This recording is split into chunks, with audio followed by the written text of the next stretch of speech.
Good day, everybody. Today I thought I would bring you the stretches and exercises that brought me to my front splits the quickest. After trying many different things, this is how I got my front splits.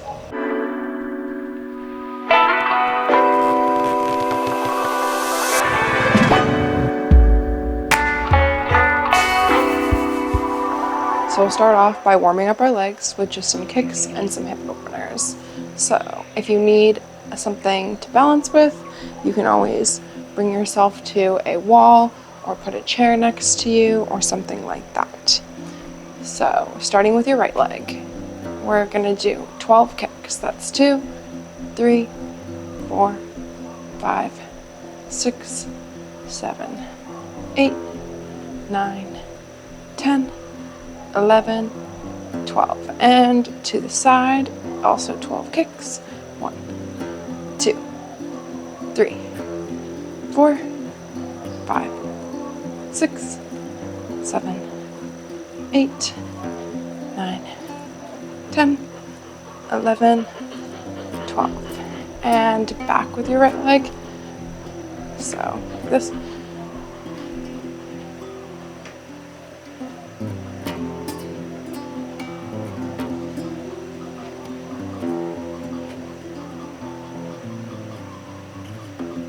Also 12, and that should be your last one. And moving to the left. This time I won't count.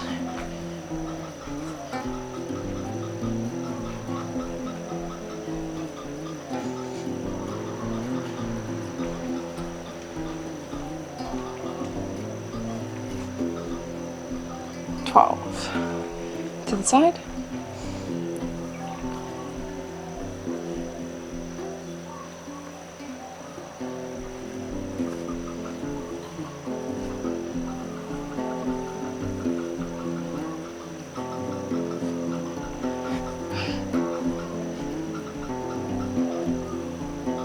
And back.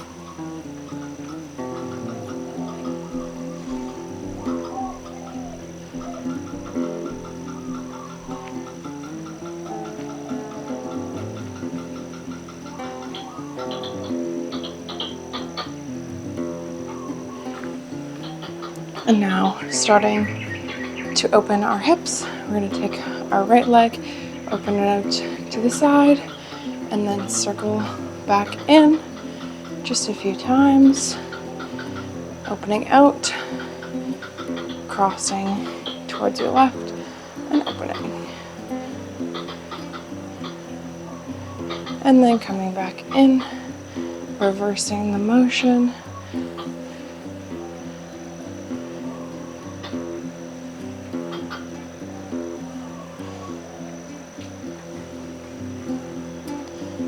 And on the left.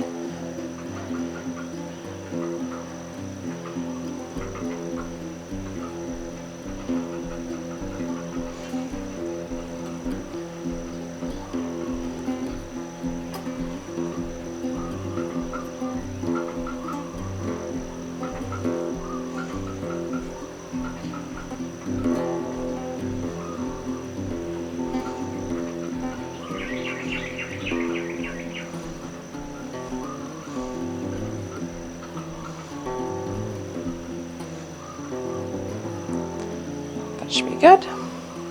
Now we're going to bring it down to the ground and start with some lunges. So bringing yourself to a high lunge with your right leg forward. We're just going to hold this for a second, stretching out your front hamstring. If you want to get a little bit of movement, you can pump your heel front to back just to get some comfort in there, warm things up. It feels good for me. Dropping your hips nice and low, feeling that stretch. And now moving your back knee down and untucking your back toes or your left toes. So from here, we're going to reach up, and we won't be here for long. Just feeling the stretch nice and deep.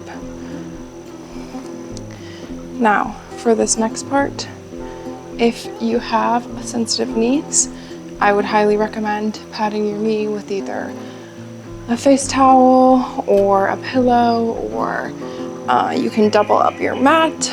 But either way, if you have sensitive knees, definitely go ahead and pad them.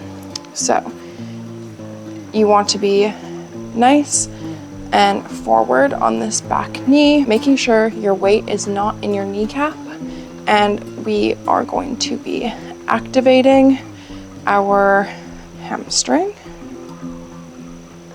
and pulling it towards our glute. We're going to do this 10 times. And on the last time, we're going to hold. Also, if your foot does not come as close to your glute as it does for me, that's okay. You're just trying. You're trying to build that muscle mind activation. This should be our last one. So I'm squeezing with all my might to get my foot towards my glute. We're gonna hold this for a couple more seconds, and coming forward with your left hand, you can place it next to your right foot, reaching back with your right arm. You're going to try and grab your back foot. If this isn't accessible in your body, that's okay. Just stay in the low lunge and just slowly work towards this. So I like to kind of just feel it out, and then I will pull my foot nice and close to my glutes and get a deep, deep stretch in my front hamstring. Quad, sorry, actually, it's quad. And then releasing, placing both my hands on my mat, maybe a little bit further back than my feet. I'm going to pull my hips back so they're over top of my left knee into a half split, or I believe runner's lunge. Just pointing and flexing my toes, feeling it out, how my body feels today. And we're actually going to track back and forth, in and out from a low lunge to that runner's stretch. Think of your hips like they're on, like, if any of you cross-country skied, a ski track. You're just wanting to make sure they're going exactly front and exactly back, keeping them as square as possible.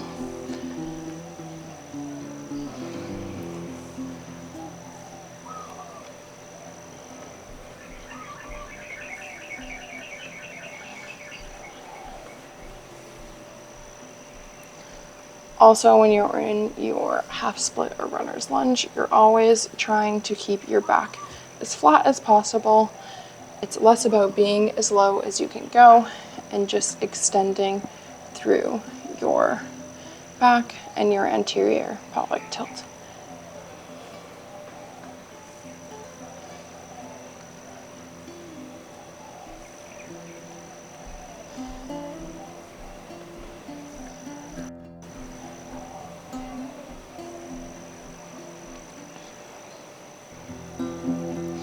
All right, now next time you have pulled back into your half split, we are going to curl our tailbone under and then arch our back out.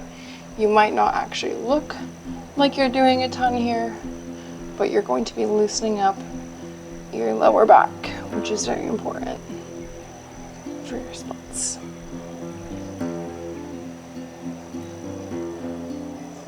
Also, I would like to mention before we go into the next exercise, splits aren't all about stretching and just stretching as much as you can. Flexibility in general has a lot to do with building strength. You don't want to just force your body into positions that it's not comfortable in, or has ever been in before. Your mind and body need to make a connection and know that that position is safe for you. So after doing some of those pelvic tilts, we are going to move our weight forward and move our front foot across our mat to drop down into a pigeon stretch. Now, you don't want to lean over onto one side, like your front hip, and be like, okay, I'm there. You only want to have your front hip on the ground if your back hip is on the ground. And if you're up here, it's more beneficial to pad underneath or like add some height than it is just to struggle, and it's going to be a lot more comfortable. So if you need to pad underneath you, I would highly recommend that over compensating and being here, because you're not going to feel the right stretch. So for me, I'm not even completely on the ground on this hip, but I'm a little bit too close to really pad with anything significant. If I was doing a yin class, however, I would definitely pad under my leg, because holding a pigeon for a long time is not super comfortable. Now, I like to press up through my knee and my foot with my upper body to get a full stretch before I go into these movements, just to make sure I am nice and upright and I feel that stretch in my quad. Now, if you're building strength, feel free to stay here with your hands on your body or just to the side of it. I know that when I first started this, I barely had the strength to do what I'm about to show you. So it's all about building up and doing what's comfortable and possible in your body. So for me, I like to take, at this point in time, my hands to beside my head, or if I'm really challenging myself, I will extend them overhead to add a little bit of extra weight and resistance. But if you're just starting this, having your hands on the ground and just trying to take as little weight, or like put as little weight as you possibly can into them, is also equally good. So we're going to lean forward and come back up. And we're gonna do this 10 times. And if you're anything like me, I have a tight lower back, and I can always feel it releasing in this.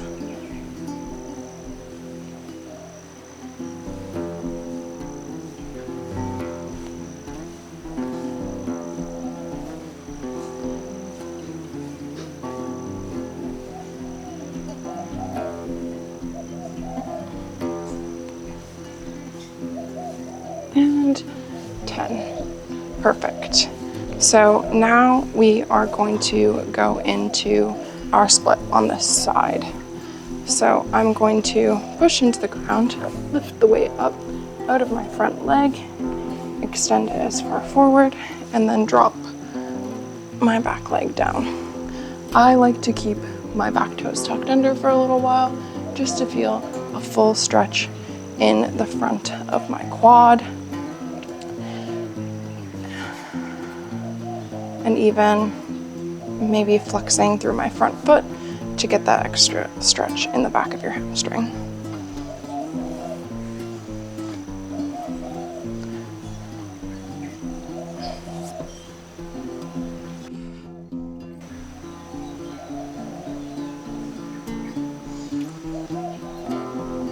And untucking, pointing your toes, always making sure you're trying to put energy in your feet, either if it's fully flexed or fully pointed.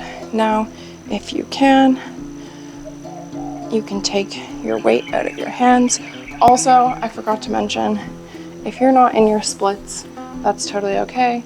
If this is as far as you can go, amazing. Just go there. Just go to wherever is the furthest and the most, I don't want to say comfortable, you want to like ride your edge of discomfort. So if you need to get some blocks or something like that and put them under your hands for support, or even under your hips, that's great. Do that. meet your body where it is today. And we're going to hold this for, let's say, 15 more seconds. If you can, reaching up, letting as much weight go into your hips while keeping them as square as possible. If you're already down here and you want to test how square your hips are, you can do a twist towards your front leg. And I would say that's lots. Let's lift up and move into stretching our other side. But before we do that, let's just take a little break, shake out our hips. I'm stretching my feet right now, but do whatever feels good to you. If that is some circles in cat-cow down to a cobra, or anything that feels right in your body. Okay, now that I have a little bit more mosquito spray on, hopefully I won't be eaten alive. I'm in the lovely outdoors, which I cannot complain about. Anyways, moving on to our left side. Hopefully you have shaken your hips out enough and feel ready. So we are going to put our left foot in front of us and extend our right leg back just to hold that high lunge, getting nice and warm, extending your arms overhead if you feel like it, to feel that full front stretch in your right leg. Just a few more seconds, and release down to your low lunge. Again, holding here, untucking your toes, and sinking a little bit deeper into your quad. Now we're going to engage our back foot and draw it towards our glute, making sure, once again, your weight is forward on your knee so you're not causing yourself any unneeded discomfort. And go.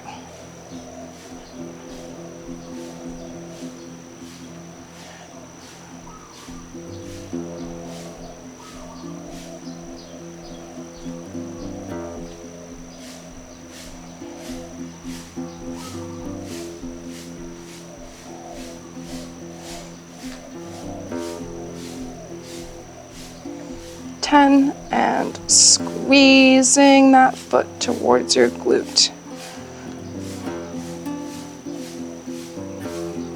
A little bit more, squeeze as hard as you can. Even if you're not close to your glute, just squeeze, getting that muscle mind activation. Squeeze, squeeze, squeeze, squeeze, squeeze, and release, dropping your right hand down beside your left foot and going to grab your back foot with your left hand. And just opening up to the side, getting some pull in your quad. Moving your foot towards your glutes. Feeling that nice, full, deep stretch.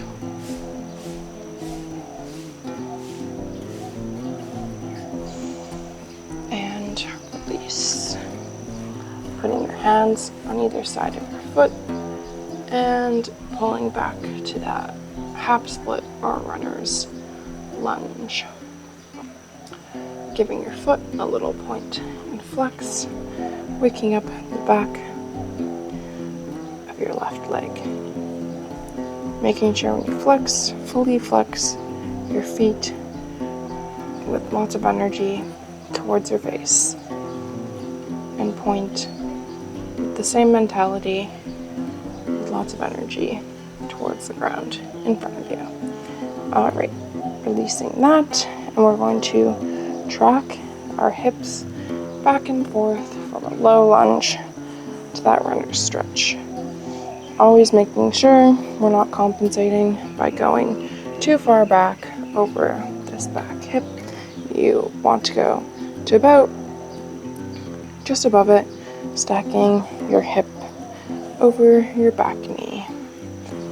And when you pull back, you can alternate between a point and a flex in your front foot.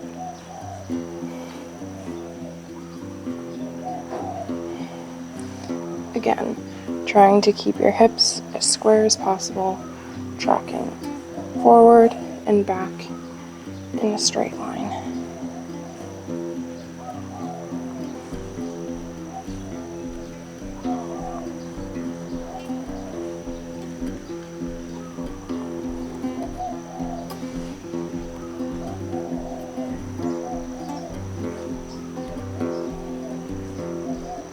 Alright, and next time you pull back, we are going to play with that anterior pelvic tilt, or like essentially arching your back and curling your spine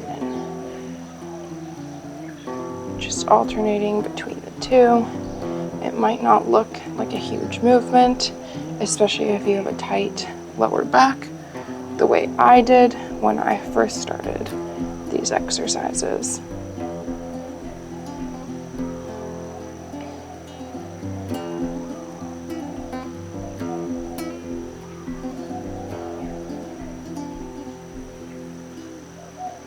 Just a few more tilts,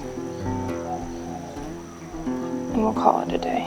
Moving our weight back to the front of the mat over top of our right foot, we are going to walk our left foot across our mat to drop down into a pigeon stretch. Remember, if you patted underneath your hip on the other side, do the same thing on this side. It's always good to keep things even if one side is more flexible than the other. It's good to only work to the flexibility of your least flexible side. That way you don't create too much imbalance in your body. So just lifting up a little bit in this position, making sure your hips are at an even height and as square as you can possibly get them. Trying to find comfort in the discomfort. We are going to, if you can, lift the weight out of your hands and do our lifts 10 again on this side.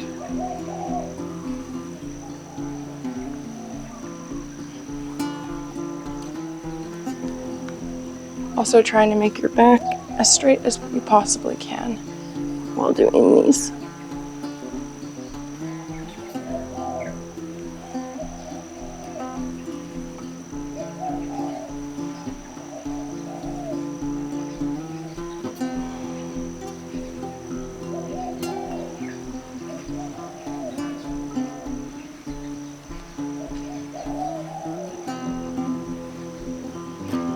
And that's 10. So now I'm going to move into my front splits on my left side. And remember, if you need to put blocks underneath your hips or use them to lift up your hands or anything like that, do that, because it's better to meet your body where it's at than push it too far and injure yourself.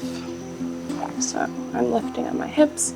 I'm bringing my left foot as far forward as I can, tucking my toes under on the right so I can move my knee back and keeping my feet flexed for a little bit, just feeling what that's like in my body, trying to pull my hips as square as I possibly can.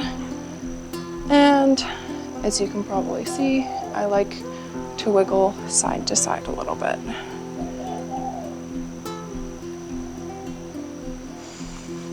When that's feeling comfy, you can untuck your back toe and point, or if it's not comfy at all, just hold here or as low as you are for as long as you can, trying to breathe deep and calm and regulate your nervous system.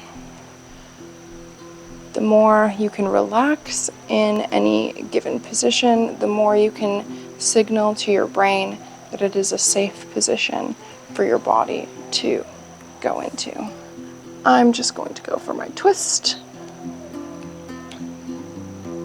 trying to square off my hips as much as physically possible.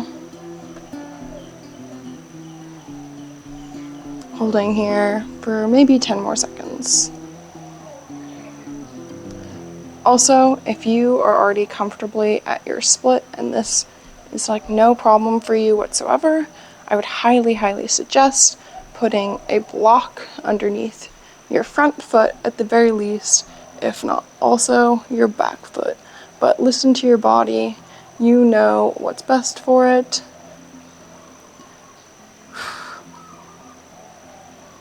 And releasing, pressing up, pulling my left leg in, and I'm going to sit back on my feet, and you can drop your hips to one side and the other. It's another good way to move your hips after you've done stretching your front splits. Alrighty, everybody, that is my front split exercises. I hope this helped you, and if you stay consistent with it and keep coming back to this video, you'll definitely see progress, especially if you have never stretched for your front splits. Consistency is key. So doing this every other day, or even every day if you can. You don't always have to drop into the front splits, especially if that's not comfortable for you. Building that strength, especially in the pigeon lifts, is super important. So just keep going and you'll get there. Thank you, everybody. Have a good day.